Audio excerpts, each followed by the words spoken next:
समस्तैः संसेव्यः सततमपि कामाक्षि विबुधैः स्तुतो गन्धर्वस्त्री सुललितविपञ्ची कलरवैः भवत्याभिन्दानो भवगिरिकुलं जृम्भिततमो बलद्रोही मातः चरणपुरुहूतो विजयते वसन्तं भक्तानामपि मनसि नित्यं परिलसत् घनच्छायापूर्णं शुचिमपि नृणां तापशमनं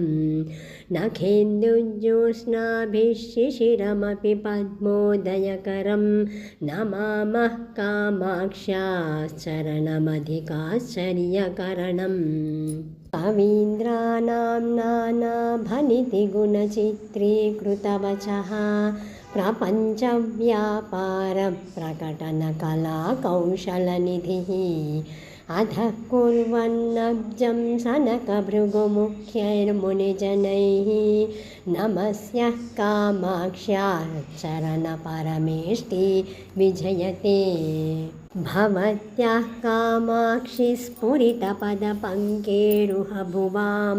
परागानां पूरैः परिहृतकलङ्कव्यतिकरैः नतानामामृष्टे हृदयमुकुरे निर्मलरुचि प्रसन्ने निःशेषं